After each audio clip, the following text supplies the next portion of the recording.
Amigos del Perú y el mundo, muy buenas tardes. Una vez más con ustedes para llevarles su programa Las Obras Viales y el Arbitraje. En primer lugar debo agradecerles porque tenemos muchas noticias que nos llenan de alegría y nos exigen tratar de estar permanentemente con ustedes los miércoles, como siempre se hace a través de este programa, por rtvciplima.com. No olviden permanentemente de escribirnos, de darnos sus comentarios, porque ellos nos ayudan mucho para ser cada vez mejores.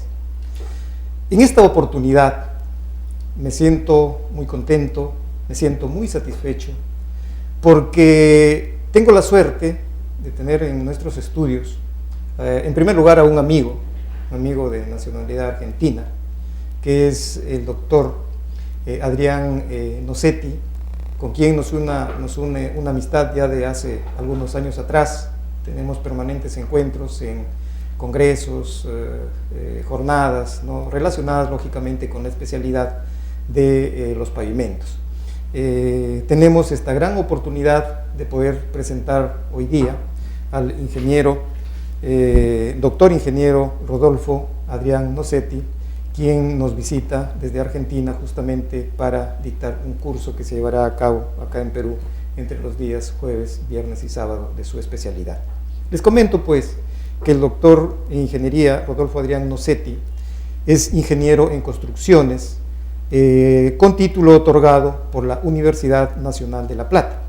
Él es especialista en carreteras, otorgado por la Universidad Politécnica de Madrid, España.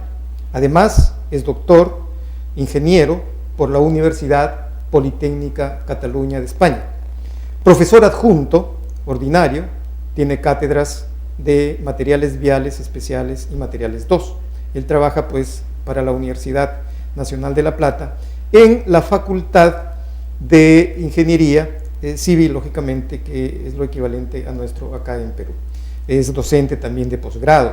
Trabaja bastante en el tema de la investigación a través del Laboratorio de Pavimentos e Ingeniería Vial de la Universidad Nacional de La Plata en la Facultad de Ingeniería. Tiene muchas tareas de investigación, ¿no?, lo cual es reconocido a nivel por lo menos ibero-latinoamericano a través de sus diferentes conferencias que presenta en estos eventos, ¿no? Y actualmente es presidente de la Consultoría Integral de Obras Coninot S.A., cargo, empresa que viene liderando actualmente. Mis amigos, como verán, tenemos ahora un entrevistado de lujo, ¿no?, y esperamos pues llegar a ustedes con comentarios, ¿no es cierto?, con ideas que siempre nos lleve hacia el objetivo que buscamos a través de este programa, que no viene a ser sino la mejora de nuestros pavimentos en el Perú. Un minutito, por favor, y continuamos con nuestro entrevistado.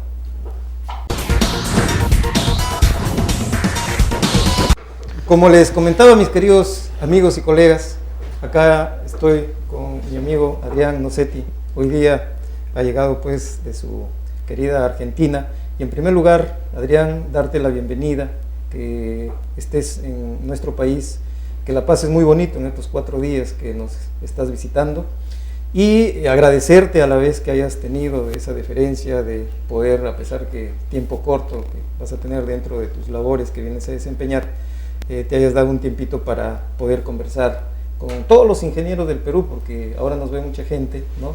Y qué mejor de esta gran especialidad como es el tema de los pavimentos asfálticos. En primer lugar, te dejo las cámaras a tu disposición para que saludes a nuestros colegas. Ante todo, agradecerte, Néstor, la deferencia que has tenido de invitarme a tu programa. Para mí es un orgullo estar acá, estar en el Colegio de Ingenieros de Perú, en el departamento de Lima. Sí. Es una alegría realmente poder, siempre estaba de paso, nunca podía quedarme en Lima. Para mí es una alegría estar aquí. Realmente disfruto de la estancia en este país, porque me siento muy contenido y muy halagado realmente. Y Bueno, para mí realmente es una alegría estar con un amigo compartiendo este programa. Gracias, muchas gracias. Sí, sí. Nuestro último encuentro fue en Venezuela. En Venezuela el año pasado, en el Congreso de la Isla Margarita. Que sí, fue bastante interesante y justamente tú expusiste el tema que vamos a dar acá en Perú. Adrián, el tema que hemos escogido en esta oportunidad es el referido a las mezclas asfálticas, ¿no? Podríamos conversar un poco el tema de lo que son las mezclas asfálticas convencionales y luego entrar un poco al tema de las mezclas, digamos, innovadoras o de últimas tecnologías. Creo que para que primero podamos centrar el tema y de repente los colegas, a veces nos ven estudiantes, inclusive todavía de pregrado, y entonces de repente no tengan mucha profundidad aún de la especialidad. Quisiera que inicies un poco esta conversación comentándonos un poco, por ejemplo, cuál es la diferenciación entre los dos tipos de pavimentos más importantes que tenemos y dentro de ello, qué cosas son las mezclas asfálticas y por qué en todo caso son tan importantes en la construcción de nuestros pavimentos asfálticos. Bueno, desde el punto de vista técnico existen dos tipos de carpetas de rodamiento que son los pavimentos rígidos o de hormigón y las mezclas asfálticas, que funcionan estructuralmente distinto. Un pavimento de hormigón es un elemento totalmente rígido, resiste sus cargas por sí mismo. Permíteme una pequeñísima aclaración. Acá le llamamos concreto rígido. Concreto rígido. Ustedes en Argentina le llaman hormigón, ¿no? Hormigón. En este caso para los bueno, tenemos el mismo idioma, pero tenemos algunas palabras, algunas palabras distintas seguramente. Y respecto a los pavimentos flexibles, funcionan de otra manera, o sea, el concepto es que se deforman y recuperan elásticamente, por eso uno requiere de un elemento elástico, que en este caso es el asfalto. La mezcla asfáltica, en definitiva, es un compuesto, una composición de agregado pétreo, de piedra, filler, o sea, un elemento muy fino, muy pulverulento que pasa a incorporarse al asfalto, y el ligante que es el que produce esta unión, esta cohesión entre los materiales, es el asfalto. Se trabaja en principio en caliente, luego se enfría rápidamente. Esta es una de las ventajas que tiene, que uno lo coloca y lo puede utilizar casi transitar inmediatamente, cuando en un pavimento, un concreto rígido tiene que esperar un tiempo determinado. Por ejemplo, en los concretos convencionales, 21 días para poder habilitarlo. Otra de las cuestiones que presentan y que está apuntando mucho la tecnología es a la seguridad. Se puede generar concretos asfálticos con determinados tipos de asfalto que sean mucho más seguros que los que pueden ser. O sea, se está apuntando. Las tecnologías de las mezclas asfálticas presentan un mayor confort y una mayor seguridad para el tránsito que los concretos, hidráulicos, ¿sí? Lo que no quiere decir que uno no tiene que descartar en determinados lugares la utilización de concretos, porque son realmente muy positivos su utilización. O sea, no hay que encerrarse a la utilización de un solo material, pero sí en trayectos rurales, donde uno tiene largas trayectorias, varios tramos largos, podría utilizar tranquilamente, por una cuestión de confort, de seguridad y de rapidez de ejecución y de rapidez de reparación, los concretos asfálticos. ¿Sí? Claro, bueno, eso es también una discusión, entre comillas, digamos, y un poco pues orientado también por el interés que puede haber del uso del material, digamos, ligante o cementante, ¿no? Sí. Como sabemos, en el mundo pues están repartidos, ¿no?, los grandes las grandes empresas, digamos, de los concretos hidráulicos y de los concretos asfálticos. Entonces de ahí que ellos lógicamente son los dueños del negocio y dicen este es mejor que el otro, lo cual, como tú muy bien lo comentas, técnicamente no es así, porque en todo caso se debe utilizar pues el pavimento que es conveniente, ¿no? En algunos casos será conveniente utilizar un pavimento hidráulico y en otros casos posiblemente el pavimento lógicamente, como tú también bien lo dices, el pavimento asfáltico se adecua más para los tramos muy largos, que es lo que sucede en el mundo, ¿no?, donde el mayor porcentaje de pistas, digamos, es de asfalto. Entonces, una vez un poco definido, Adrián, lo que viene a ser en todo caso, ¿por qué la utilización de esa mezcla asfáltica por la flexibilidad que tú comentas? También la composición, lo indicabas, ¿no?, son agregados, es filler, y en algún momento se modificaría si es necesario. Entrando un poco al diseño, ¿no? Al diseño de lo que es la mezcla asfáltica, ¿qué nos puedes comentar en ello? Y de repente ir haciendo un poquito de paralelos de lo que hacen en tu país diferente a lo nuestro, que yo gustaría comentar. Yo creo que el diseño de una mezcla asfáltica que va a terminar siendo transitada por el usuario, que es en definitiva el que nos dice si se siente conforme o no con este tipo de características, empieza en el proyecto. O sea, cuando uno empieza a hablar del proyecto, empieza a decir, en función de los materiales locales que tiene que tratar de estructurar el tema del diseño de la mezcla, y le pide a esa mezcla que tenga determinadas propiedades, que tenga durabilidad, que tenga estabilidad, que tenga seguridad, que me dé confort al usuario. Y dentro de estos varios parámetros existen métodos de diseño que vienen utilizados desde hace mucho tiempo. En la Argentina se utiliza desde hace muchísimo el método Marshall. Ha empezado sí a utilizarse en Estados Unidos el método SuperPave, reemplazando al método Marshall, pero las tecnologías tienen un costo un poco mayor que el método que utilizamos en la actualidad. En Estados Unidos ya ha sido reemplazado en varios estados y está siendo un cambio de tecnología. En la Argentina todavía no tenemos la capacidad económica como para adecuarnos a esta situación. Yo diría que el SuperPave ha ganado mucho terreno en Estados Unidos, pero en Latinoamérica todavía le falta mucho desarrollo. Se podría decir que en Estados Unidos el Marshall está gozando de muy mala salud, está casi en terapia intensiva, pero en la Argentina el Marshall todavía está teniendo un potencial importante, digamos. Sí. Claro. Bueno, el tema, pues, como tú también lo comentabas, el Marshall viene desde hace muchos años atrás, y es el que utilizan casi la mayor cantidad de países, no solamente a nivel de Latinoamérica, ¿no? Sino también en otros países, España, Portugal y no sé si algunos países de Europa. Entonces es un método, bueno, a pesar que viene de los años 50, me parece, es bastante utilizado. En algunos países, creo que Brasil también, ya están entrando un poquito más al tema, y posiblemente Chile, del SuperPave. ¿Nos podrías comentar, en todo caso, cuáles son un poco las diferencias básicas entre el diseño de una mezcla convencional, digamos, con un tipo Marshall, y el diseño con SuperPave?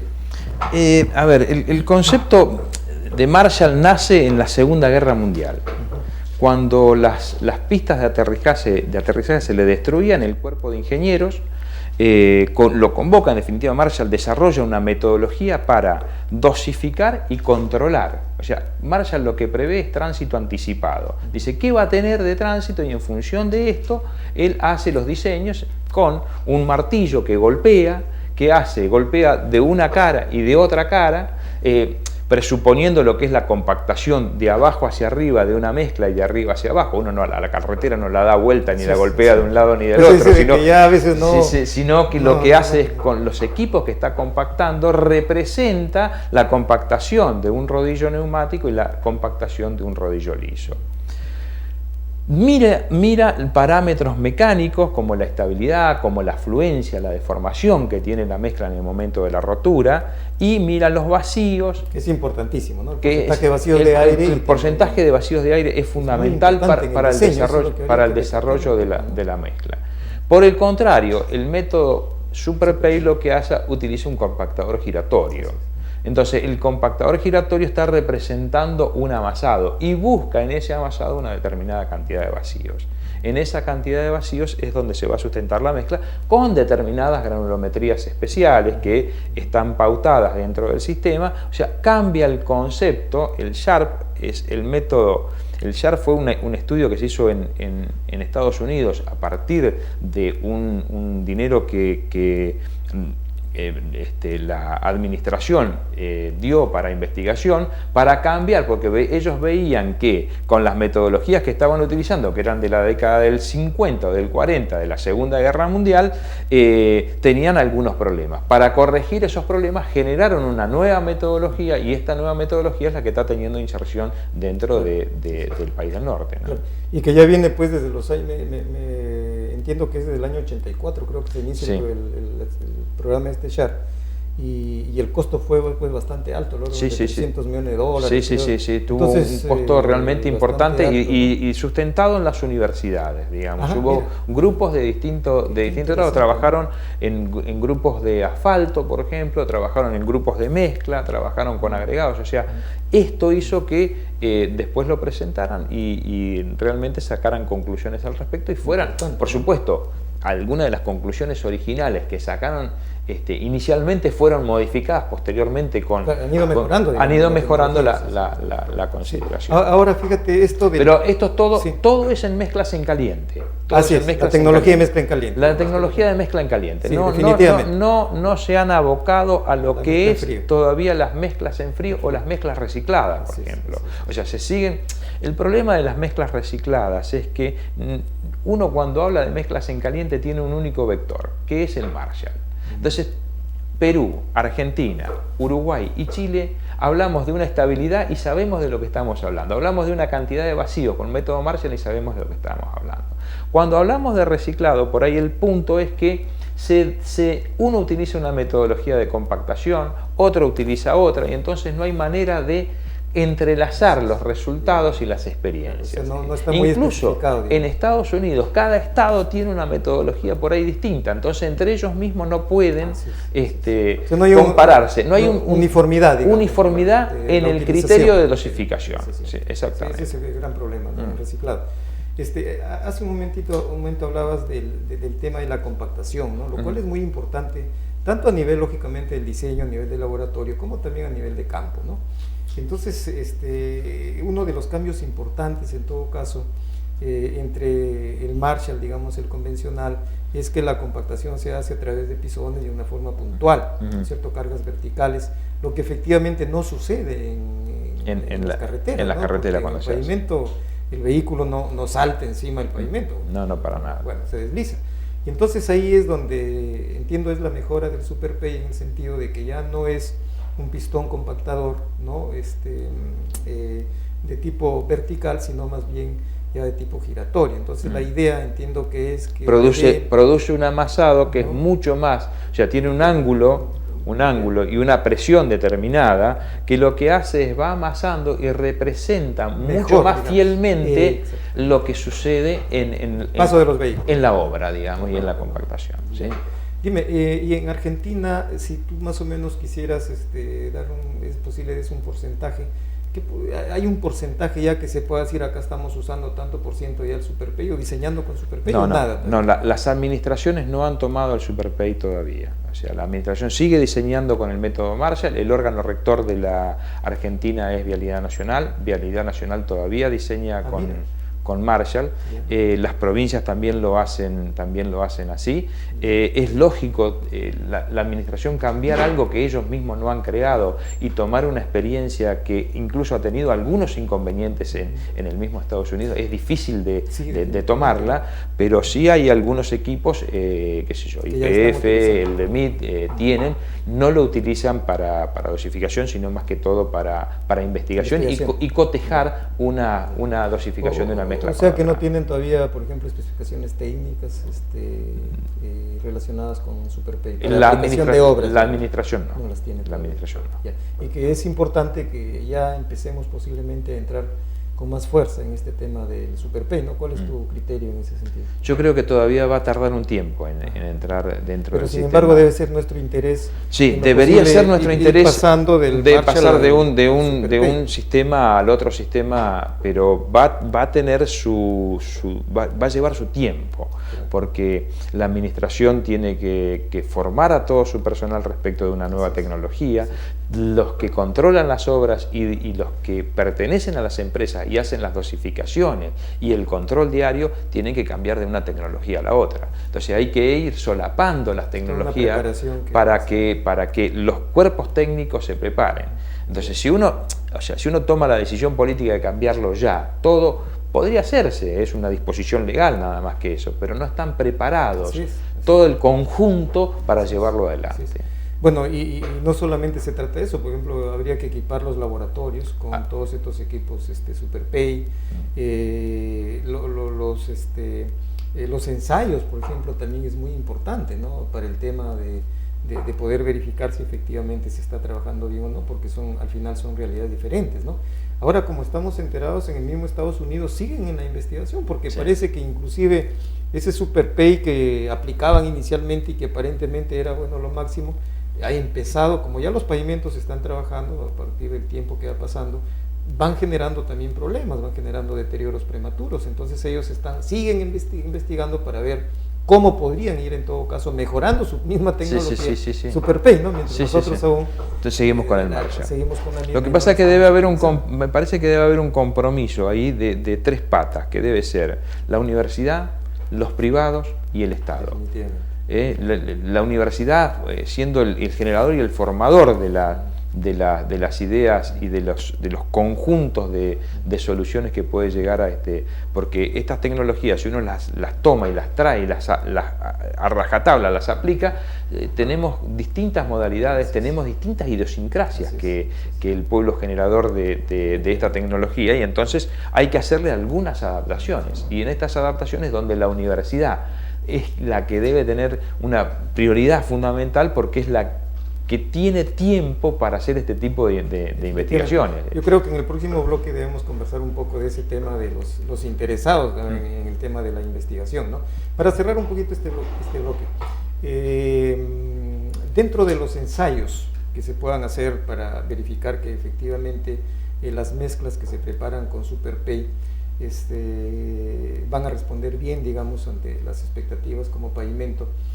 ¿Ustedes están utilizando ya el wheel tracking, por ejemplo, rueda cargada, como un ensayo normal? No es un ensayo normativo, pero en muchas de las especificaciones se está pidiendo. Y se está teniendo mucha fuerza y se está investigando en conjunto. Son varios los laboratorios que tienen este equipo, y la administración ha empezado, en algunos casos que ha tenido problemas de agüellamiento previo en la zona, a pedirle que hagan una verificación a través del wheel tracking test, ¿sí? Qué bien, qué bien. Claro, es importante. Bueno, Adrián, mis queridos amigos, verán ustedes que esta es una conversación interesantísima y que nos va a ayudar mucho, digamos, para la mejora de nuestra tecnología. Sigue interesante el tema, no se nos vayan, dennos un minutito para hacer un pequeño intermedio y regresamos.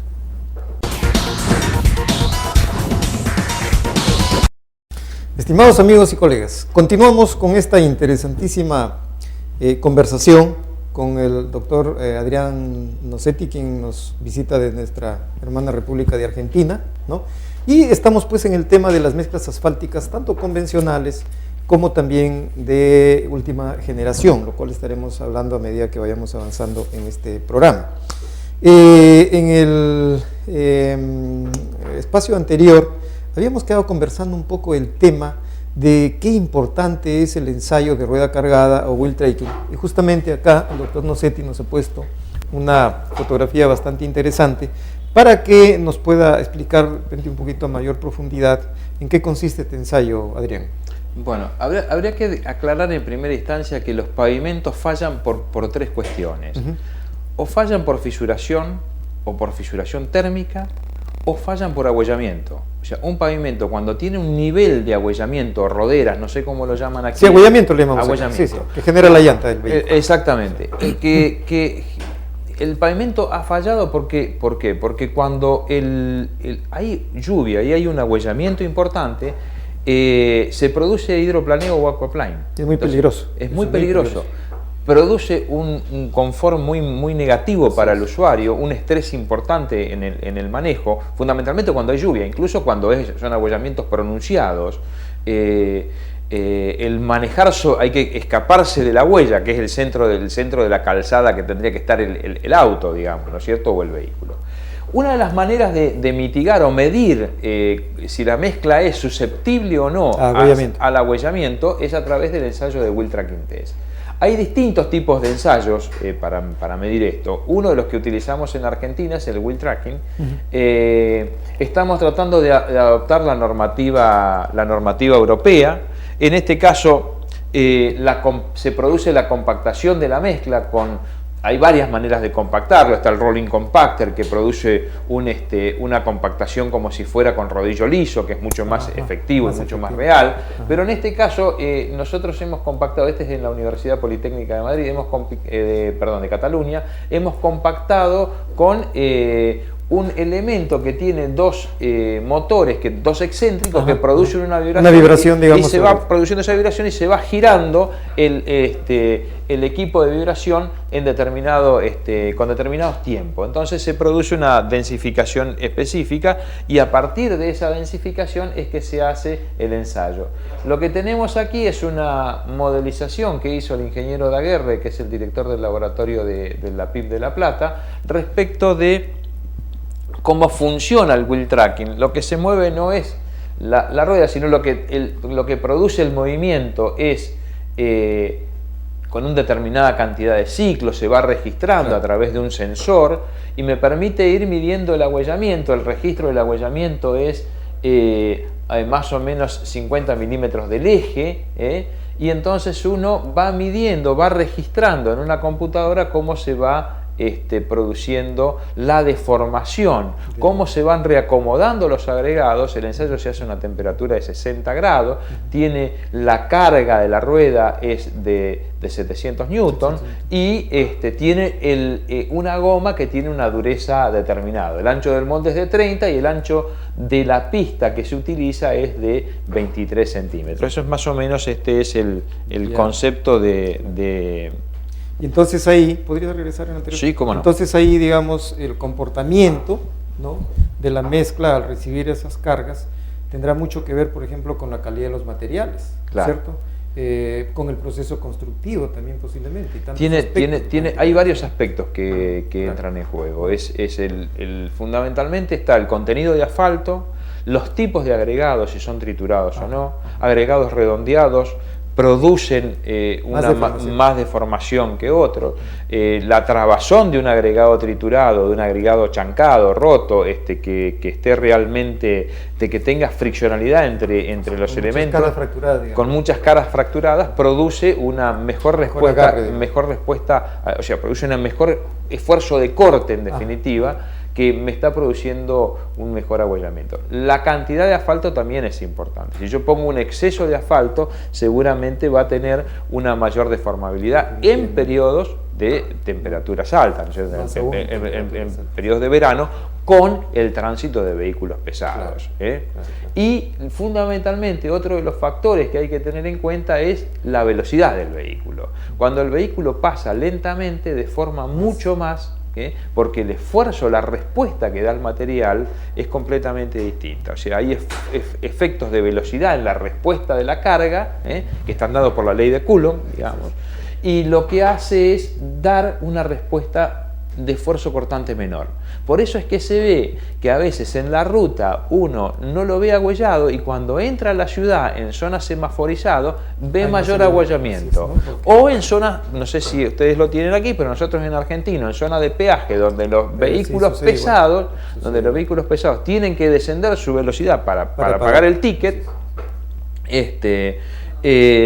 se encuentran en ese sector en 500 metros atrás y 500 metros adelante, un agüellamiento, mucho más en la parte de antes de entrar al peaje. Entonces ahí volvemos a lo que estábamos hablando al principio. Aquí la solución es hacer un concreto hidráulico o ponerle una mezcla con un asfalto modificado que cambia la rheología del ligante, que le permite ser más resistente a las deformaciones plásticas, un asfalto multigrado o un asfalto que tenga más baja penetración o un asfalto con polímero. Sí, perfecto.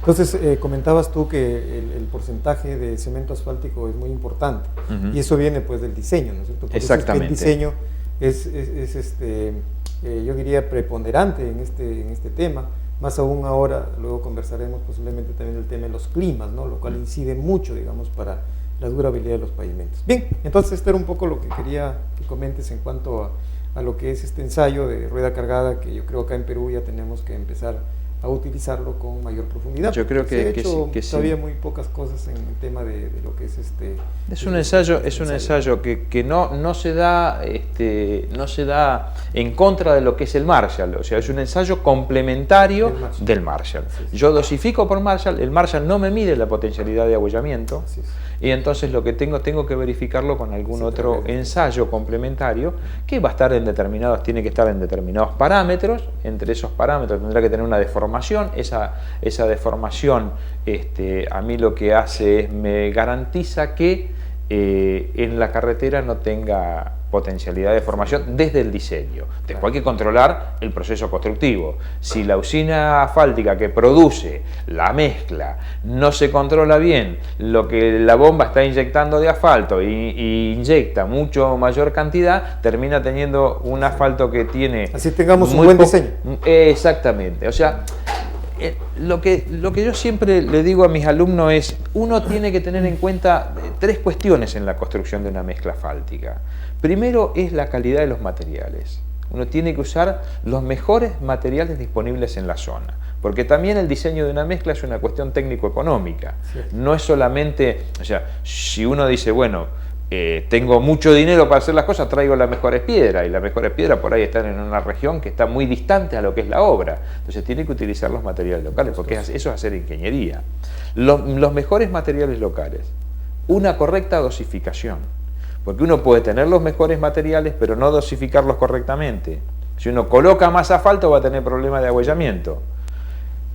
Una correcta dosificación y un proceso constructivo adecuado. Importantísimo. Porque si tiene la buena dosificación pero no lo compacta, va a tener después también problemas de distinta naturaleza, durabilidad, mayor cantidad de vacíos. Entonces esa cantidad de vacíos hace que la cantidad de repeticiones de eje que llegue a soportar una mezcla son completamente distintos, disminuye notablemente.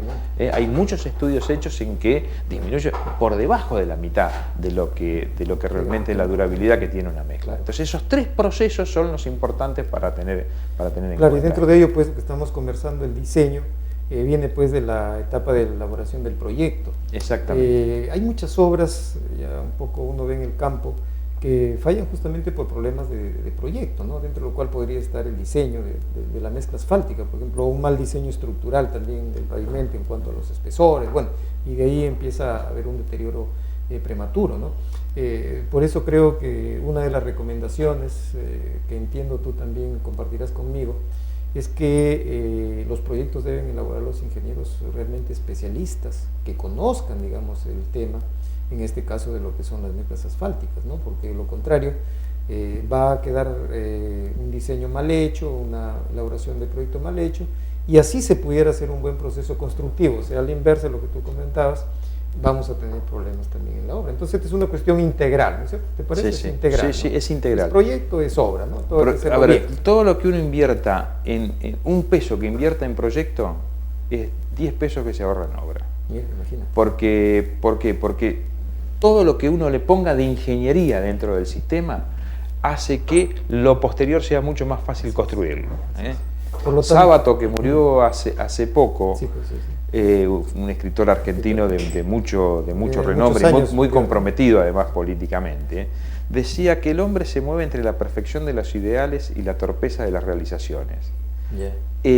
Ahora, el punto es, cuanto más ingeniería le pongamos a un proyecto, más lejos de la torpeza de las realizaciones vamos a estar en esta cuestión, ¿no? Claro, por eso yo creo que las instituciones estatales, en todo caso, que son los que mandan a elaborar los proyectos, no deberían ajustar, como a veces sucede, los costos, ¿no? Entonces hay, por ejemplo, consultores de mucha experiencia que tienen gente muy especializada, pero que sin embargo hay costos muy cortos y no les permite utilizar profesionales que efectivamente van a hacer un buen proyecto. Entonces, como tú comentas esto de la relación de 1 a 10, lo importante es hacer bien el proyecto, porque al final la obra pues va a durar mucho más y va a costar menos que se deteriora. Exactamente. Estos son costos y beneficios de los controles de calidad previos, digamos, que deben estar en la etapa de proyecto, los controles de calidad, porque a veces tiene que ejecutarlo uno el proyecto y hacer una revisión otro del proyecto, porque es importante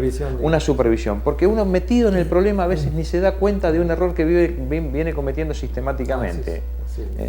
Y lo mismo tiene que suceder en la construcción. En la construcción tiene que haber un control importante para que la supervisión externa tenga una marcada realidad de lo que está sucediendo y pueda corregir la empresa lo que está construyendo. Qué bueno, qué bueno. Justamente entre otras cositas estaremos conversándolas pues mañana en el inicio del curso, ¿no? Que tenemos jueves, viernes y sábado, que permita aclarar posiblemente con mayor amplitud muchos de estos aspectos que deberíamos estar conversando.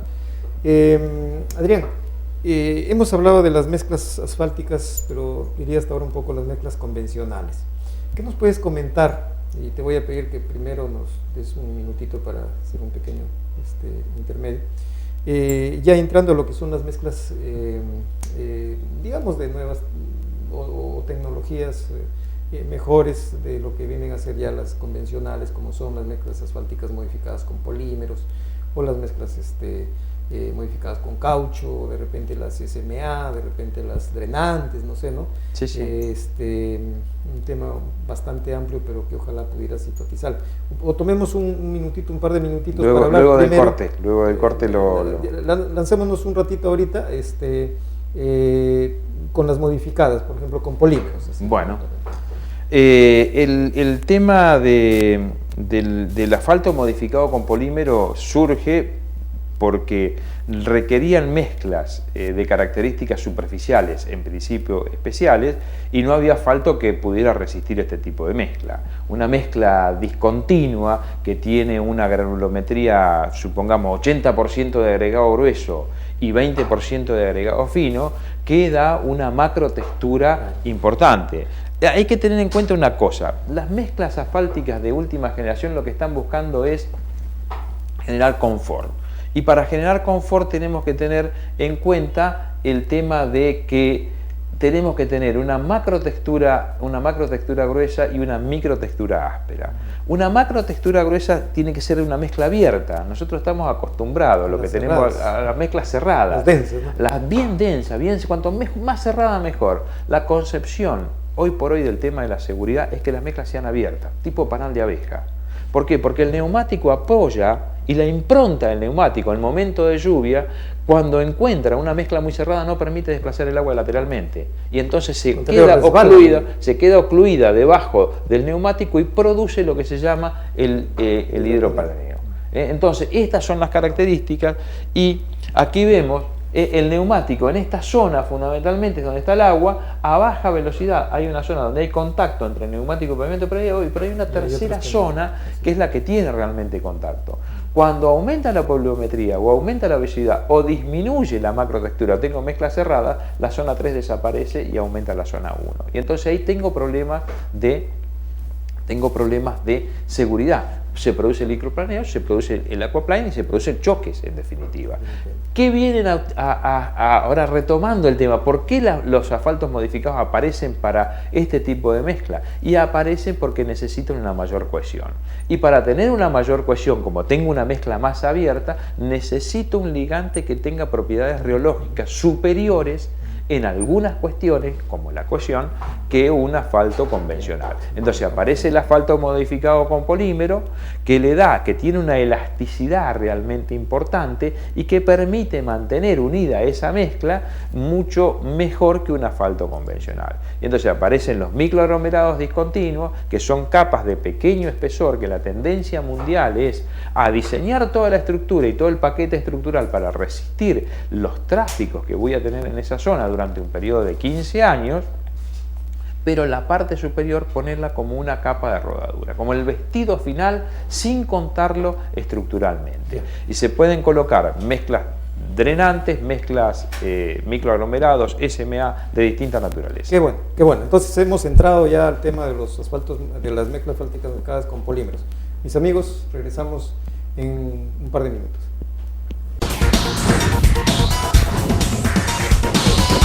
Bien, mis amigos, continuamos con nuestro tercer y último bloque en nuestro programa Las Obras Viales y el Arbitraje. Como ustedes nos estarán siguiendo, estamos tratando el tema de las mezclas asfálticas, tanto convencionales como de última generación, Y tengo de invitado, ¿no? Tengo la gran suerte de tener hoy de invitado, como ya les comentaba, al doctor ingeniero Adrián Nocetti, quien es argentino, ¿no? Viene de nuestra hermana República de Argentina a visitarnos y hacer algunos trabajos profesionales. Estábamos comentando en la última parte el tema de la necesidad que se tiene de mejorar las mezclas asfálticas. Por muchos años se trabajaba con las mezclas convencionales y en el Perú lo seguimos haciendo en un porcentaje muy alto. Entonces ya está totalmente establecido que tenemos que mejorar nuestras mezclas asfálticas, así lo dicen todas las investigaciones en el mundo. Entonces una forma de mejorarlas es a través de los modificadores. Pues hablaba hace un momento Adrián de los polímeros, por ejemplo, que permitían pues el mejoramiento de estas mezclas asfálticas, y ahora le voy a trasladar un poco una pregunta que le hacía en el intermedio, ¿no? ¿Qué tan importante también es utilizar los polímeros, no solamente en el caso de las mezclas más abiertas, sino también en las mezclas densas, que es lo que normalmente utilizamos en el Perú? ¿Qué tal si nos amplías un poco estos conceptos, Adrián, de asfaltos modificados de repente con polímeros, con caucho, hablar un poquito de las SMA, de las drenantes, ¿no? Porque usted ya tiene muchas experiencias, ya varios años de trabajar con SMA y drenantes en Argentina. Sí. Primero me gustaría hacer una aclaración. No es que ahora, a partir de la aparición de los asfaltos modificados, vamos a reemplazar todas las mezclas convencionales. Ajá. No, sino lo que decimos es que hay mezclas que tienen características particulares para ser utilizadas en determinadas problemáticas. También podemos utilizar una mezcla convencional cerrada y densa con asfalto modificado. ¿Qué es lo que vamos a lograr? Tener una mayor durabilidad. Una mezcla que antes me duraba 15 años, me dura 20 o 25, con una inversión no muy mayor, porque tengamos en cuenta que el asfalto entra dentro del sistema en un 5%. Entonces, si yo aumento el costo del 5%, un 50 o un 100%, no estoy aumentando el costo de la mezcla un 100%. Es el aumento del asfalto modificado, de la producción y de este tipo de cuestiones. Después sí aparecen como mezclas de última tecnología las SMA, que no requieren en algunos casos de asfaltos modificados, sino es la incorporación de fibra, que la función que cumple la fibra es de hacer de agente de retención del ligante. Entonces puedo poner una mayor cantidad de ligante y no me produce la exudación. Son mezclas discontinuas que también tienen muy buena performance respecto del ahuellamiento y tienen mucha buena macrotextura. Después están las mezclas drenantes, que el concepto de mezclas drenantes cambia. Una cosita, ¿qué experiencias ya tienen ustedes en Argentina sobre las SMA y en todo caso si ya tienen construcciones importantes? Digamos, sí, hay construcciones. ¿Cuánto tiempo atrás vienen diseñando SMA? A ver, exactamente en este momento no te puedo decir, pero hace 5 años que ya han pasado de la parte de la investigación. Sí. Inicialmente los primeros tramos de SMA se hicieron con Autopistas Urbanas Sociedad Anónima, cuando Felipe Nogués era el director de AUSA. Tú lo conoces también a Felipe. Hicieron varios tramos experimentales de distintos tipos de tecnología para luego recoger un pliego y hacer lo propio de la ciudad. Primero quisieron hacer la experiencia y luego hacer el pliego. Entonces, en función de esto es que salió la Comisión Permanente del Asfalto. También hizo unas normas que están colgadas de la página. Uno puede entrar a la CPA sin ningún tipo de inconveniente y encuentra las normativas,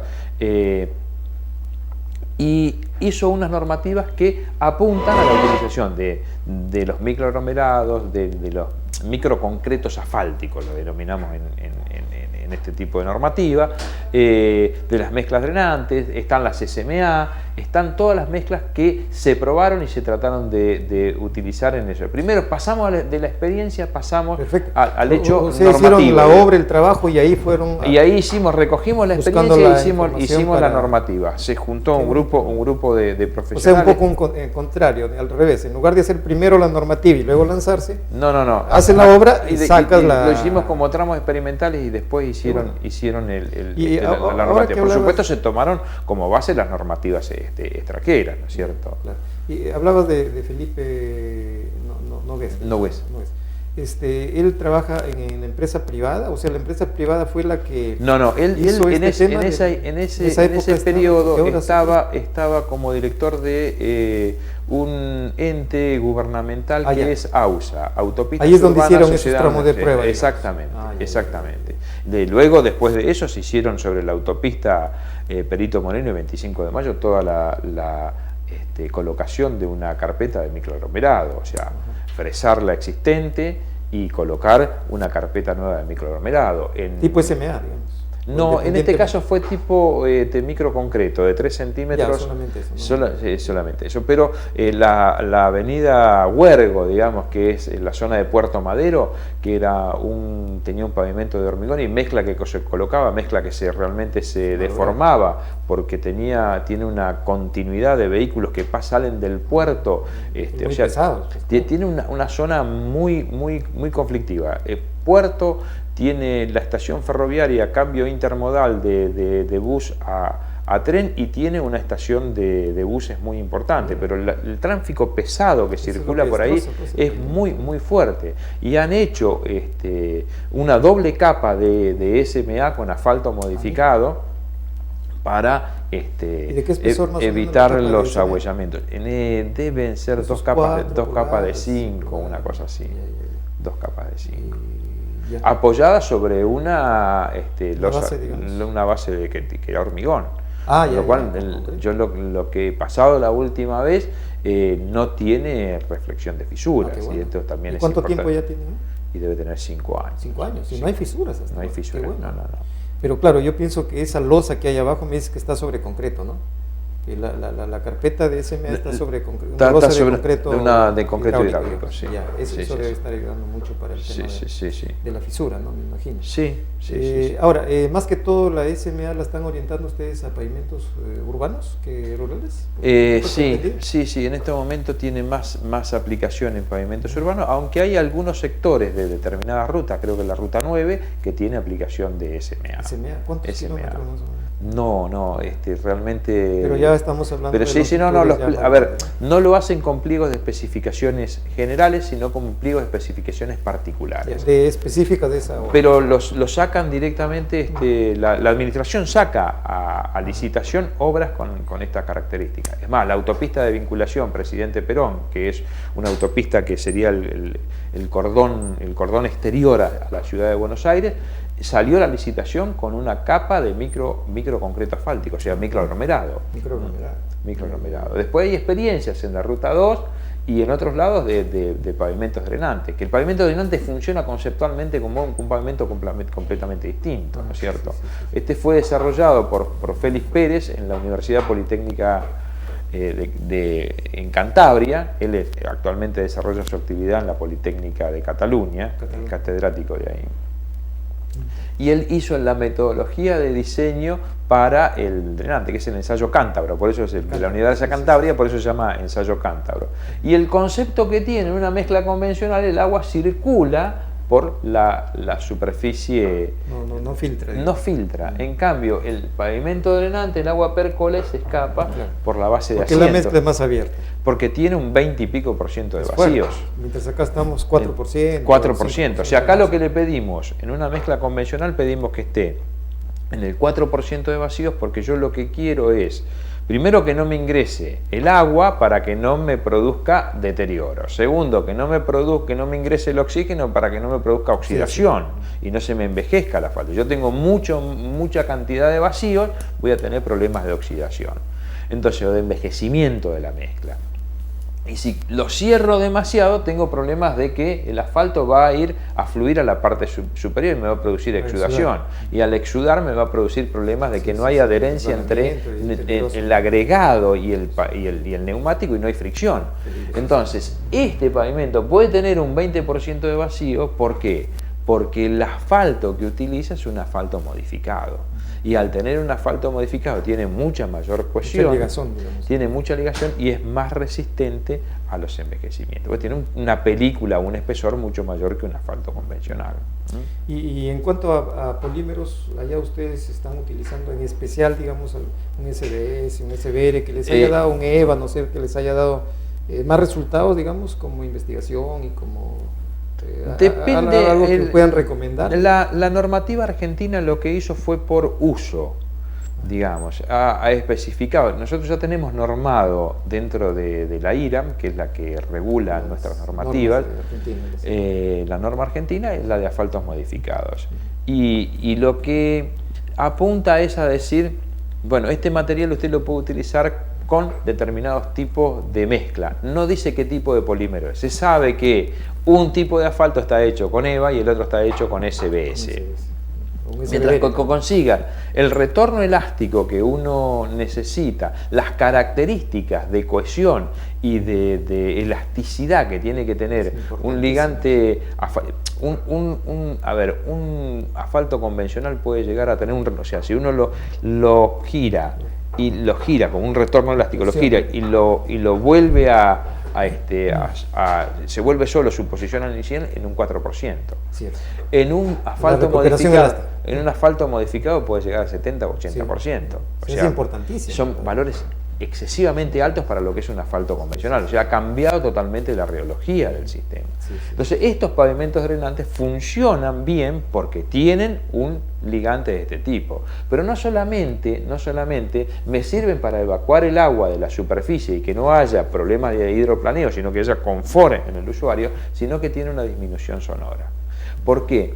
Porque al tener oquedades, el sonido, que es energía, se disipa. Se golpea la llanta con el agua y el calor. El ruido de rodadura, que es uno de los ruidos mayores que presenta inconvenientes urbanos en autopistas, la gente que vive lateralmente, es una contaminación sonora muy importante. Los pavimentos drenantes disminuyen el ruido de rodadura entre 2 y 3 decibeles A, que es una función exponencial la de los decibelios del sonido. Entonces, eso produce el ruido de rodadura. No estamos hablando de otro tipo de ruido, bocinazo, ni de otro tipo de cuestiones que puede llegar a haber incluso entre los mismos conductores, sino el ruido de rodadura por la frecuencia daña mucho al oído. Entonces, ese ruido de rodadura lo disminuye entre 2 o 3 decibeles. Cuanto más abierta sea la mezcla, más disminuye. Incluso en algunos lugares donde no hay una pluviometría muy alta en Europa, lo utilizan los pavimentos drenantes, o sea, donde son zonas extremadamente secas, donde uno no comprendería por qué tienen un drenante, lo utilizan fundamentalmente para mitigar el tema del ruido. Mira qué interesante. Además, o sea, mitiga lo que es problema de agua y problema de ruido, ¿no? De ruido. Ahora, sí es un poco sabido también que con el transcurrir de los años un poco se empieza a colmatar, digamos, como son orificios un poco grandes, ¿no?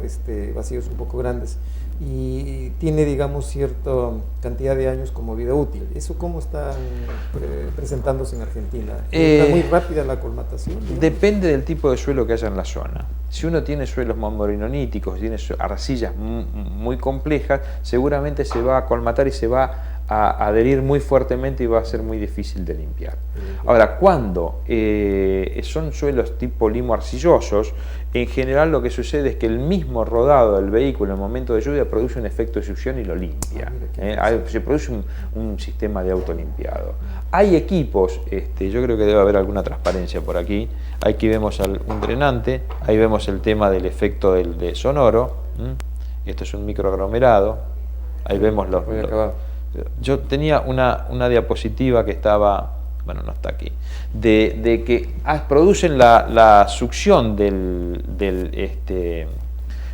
son equipos de limpieza que producen van succionando, digamos, succión, van limpiando y producen un relimpiado del pavimento drenante. En la Argentina no hay equipos de eso, y los pavimentos que yo he transitado y que sigo transitando, yo vivo en La Plata y viajo a Buenos Aires y hay algún sector que tiene pavimento drenante, en momentos de lluvia, uno que es un conocedor de que existe ese pavimento drenante apaga el limpia parabrisas porque la calzada cambia notablemente, pero sin embargo sigue lloviendo. Sigue bien, claro, pero absorbe muy rápido. Absorbe muy rápido el agua, muy rápido. La calzada queda limpia de agua. Dime, ¿y el sistema de drenaje en sí, al introducirse, digamos, el agua hacia el interior del pavimento, es un sistema muy sofisticado? ¿Cómo es que es agua? Porque esa agua hay que captarla interiormente y luego derivarla pues a las zonas de drenaje que correspondan. No, Más o menos, ¿cómo es el diseño? Digamos? Tienen las pendientes normales que tiene un pavimento. En vez de evacuar superficialmente como evacuaba anteriormente en una carpeta de rodamiento convencional, evacúa por abajo, porque tiene 4 o 5 centímetros esto. Entonces tiene una capacidad de absorción de una cantidad de agua determinada y va evacuando por abajo. O sea, el agua sola busca su curso hasta busca por abajo y busca su curso normalmente. Lo que hay que tener en cuenta es que no tiene que haber fisuraciones en la base de apoyo, en la base de asiento. El riego de liga tiene que ser un riego mucho más rico si uno tiene fisuración, para que esas fisuras se cierren. Y si el agua está percolando a la base, ahí se malogra todo. Uno no lo sabe porque no lo está viendo. Digamos, no sabe si está fisurado abajo o no está fisurado. Por eso hay que tener mucho cuidado en dónde apoya un pavimento drenante. Claro. Qué interesante, mira, todas estas tecnologías que ya tienen que aplicarse a mayor profundidad porque son necesarias. Ahora, siempre también el tema del costo, ¿no? Siempre se dice cuando tú explicas esto, ¿no?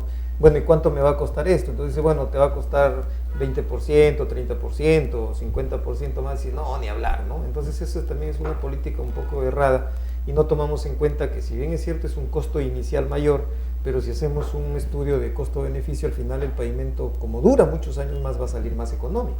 Sí, ¿no? Pero no solamente es la durabilidad que tiene, que está altamente comprobado que un pavimento con asfalto modificado dura mucho más sino las otras cosas que entran en juego que son de difícil mantenimiento. Entonces el confort es importante. El confort del usuario, la cantidad de accidentes que evitamos, la cantidad de muertos que evitamos en este tipo de... ¿no? La vida no tiene valor. La vida no tiene valor. ¿Cómo se mensura dentro del Producto Bruto Interno la muerte de una persona? Entonces eso influye también en una cuestión macro de cómo debe ver uno el contexto de las mezclas asfálticas respecto de las últimas tecnologías. Porque no es solamente el tema de que es un mayor costo, que voy a tener una mayor durabilidad, sino voy a tener mayor seguridad, mayor confort, mayor desgaste del vehículo, porque el vehículo también tiene un menor desgaste y produce mejores condiciones para el usuario. Claro, eso es muy importante, como tú dices, el tema de la vida humana, no tiene costo, porque tenemos al menos acá en Perú tenemos mucha incidencia de accidentes, ¿no? Y accidentes, por ejemplo, en las zonas rurales, donde al final no se sabe cuál ha sido, digamos, la real causa. A veces normalmente se le echa la culpa al chofer, se durmió, hizo una mala maniobra, pero a veces no tomamos en cuenta que podría ser un problema de rodadura, que claro, existe. Hay el hidroplaneo y ese vehículo se dispara y no puede ser controlado, ¿no? La mayor causa de accidentología es por el ser humano, digamos, ¿no es cierto? Pero existen maneras de medir esto con los puntos negros en determinadas carreteras. Uno dice, bueno, en este punto existen 3 accidentes. No puede ser que en los 3 accidentes haya habido error humano o una distracción, o que haya viajado cansado, que haya tomado en el test de alcoholemia le dé más alto de lo que corresponde. Entonces hay puntos en que seguramente, o por las características de la calzada o por el diseño geométrico que tiene un problema de conflicto. Entonces este tipo de mezcla puede salir a solucionar en parte ese sector, digamos, ¿no? Claro, qué interesante. Mira, cuántos temas más que podríamos ir conversando. Lamentablemente, pues el tiempo en este caso de la televisión por internet es también complicado, porque se nos termina muy rápido y nos endulzamos en esta conversación tan interesante y tan bonita como es esta tecnología, ¿no? De lo cual yo pienso que mis colegas se sentirán muy satisfechos de lo que han podido escuchar hoy día. Será motivo, pues, para que Adrián nos visite con más otras oportunidades, digamos, y podamos seguir conversando de todos estos temas. Para ir cerrando el tema, Adrián, yo creo que aquí es muy importante de los actores que tienen que ver con las nuevas tecnologías, ¿no? Llámese empresa privada. Tú ahora hablabas mucho de las universidades, lo que yo siempre lo comento. Acá en el Perú en realidad las universidades no hacen investigación, ¿no? Investigación en lo que yo conozco, que es el tema esto, a veces por cuestiones, digamos, de presupuestos y todo lo demás, pero no hay el interés, digamos, en ese sentido, ¿no? ¿Qué nos dejarías tú como recomendaciones en cuanto a la inversión que se debe hacer para poder mejorar esta tecnología de las mezclas asfálticas? Yo creo que toda la inversión que se haga en investigación reporta frutos muy buenos a futuro, digamos. No es inmediato. Así es.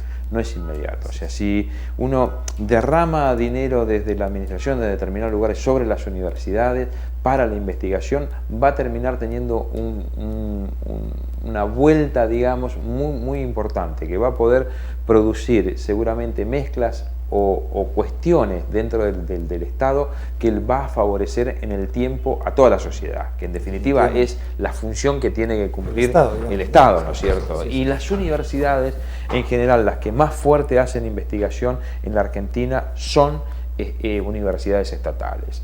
Pero la universidad que yo pertenezco en La Plata, la Universidad de Rosario, la Universidad de Córdoba, son universidades que tienen una fuerte tradición. Quiere decir que tienen partidas posiblemente económicas de parte del gobierno. En el caso de algunas universidades tienen partidas para investigación. De parte del Estado, digamos. En el caso de otras universidades tratan de solventar eso asesorando al propio Estado. Entonces consiguen partidas, claro, dando algún servicio hacia el Estado, desde el Estado hacia el Estado, para conseguir los elementos de investigación. Y en otros casos se consiguen convenios de investigación propiamente dicho con el Estado. Con el Estado. ¿Y la empresa privada en Argentina hace investigación? La empresa privada, la constructora en general no, las petroleras sí. Bueno, las petroleras a nivel de asfalto. A nivel de asfalto, básicamente, sí. Y de algunas mezclas también investigan, porque en definitiva el producto ellos quieren colocarlo en el sistema con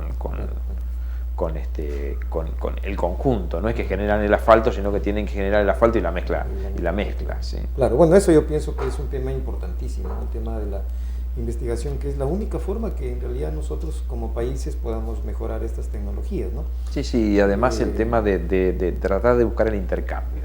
El intercambio entre los países, de ir, venir, Estamos en un mundo globalizado, yo creo que eso es muy importante y está ayudando bastante.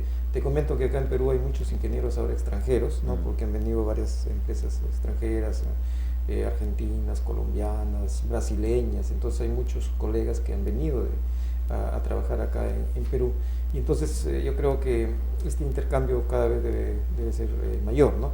Entonces que quede, yo creo, un poco yo diría, la exigencia y la necesidad de un mayor involucramiento de parte de las universidades, ¿no? Como lo hacen en otros países, que es la única manera que nos permita mejorar en esto. Yo te agradezco, Adrián, sinceramente, por toda esta conversación magistral que nos has podido dar. Y que fue una charla entre amigos. He tenido la suerte de ser el interlocutor, y que definitivamente a nuestros amigos que nos han seguido hoy día y que nos seguirán siguiendo a través de todo el tiempo, tanto en el Perú como en el extranjero, te agradezco mucho a nombre de los ingenieros del Perú, a nombre del Colegio de Ingenieros del Perú y del Consejo Departamental de Lima, en este caso, de RTV Lima, y ojalá pues pronto pudiéramos estar conversando nuevamente sobre estos temas tan interesantes como son los pavimentos asfálticos.